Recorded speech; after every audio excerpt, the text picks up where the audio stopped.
সাইফুল ইসলামকে চিনেন? এইটা কিন্তু একটি পেজ। এই পেজের ফলোয়ার প্রায় ৫,০০০। এই ৫,০০০-এর সবাই টুপকি মারা খাওয়ার জন্য তাকে ফলো করে। বাজার যখন নিশ্চিত পতনে যাবে, তখন এরা আপনার কানের কাছে ঘ্যানর ঘ্যানর করে বিক্রি করতে নিষেধ করবে।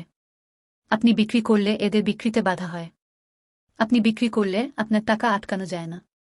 আপনার টাকা আটকাতে না পারলে বাজারের পতন ত্বরান্বিত করা যায় না।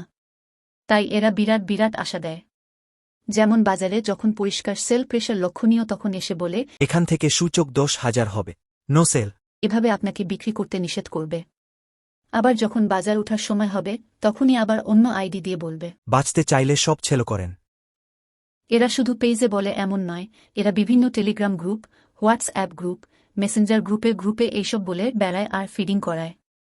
যেমন এক মেসেঞ্জার গ্রুপে গত ৮ জুলাইতে লিখল, আজকের বারুদ এবং সবচেয়ে hot item fake deal buy complete করে সময় সুযোগ কাজে লাগান, শেষ বেলায় হল্ট হয়ে যাবে, তখন বলিয়েন না যে আগে বললেন না কেন। সব ফিডারগুলোর আচরণ একই হয়, একই ল্যাঙ্গুয়েজ, বারুদ, আগুন, বুলেট, বুম বুম ইত্যাদি। ফেক ডিল কেনানোর পরে কি হয়েছিল? টানা পতন। যেই দামে কিনিয়েছে সেখান থেকে পতন চলমান। ফেসবুকের প্রায় বেশিরভাগ অ্যাডমিন, আইটেমদাতা এইভাবেই বহুদিন ধরে ক্ষুদ্রদের ক্ষতি করে নিজেরা লাভ করছে। ফলে বাজার আর উঠতে পারে না। এখানেই কিন্তু থেমে নাই। কিছুদিন পরে রবিবারে আবার লিখল,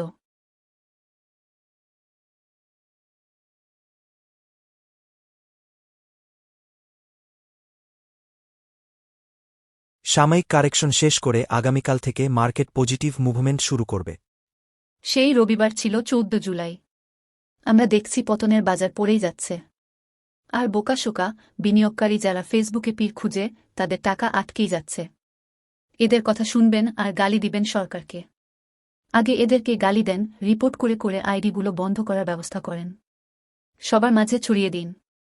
দিয়ে বলুন এই সাইফুল একজন প্রতারক। প্রতারক থেকে সাবধান।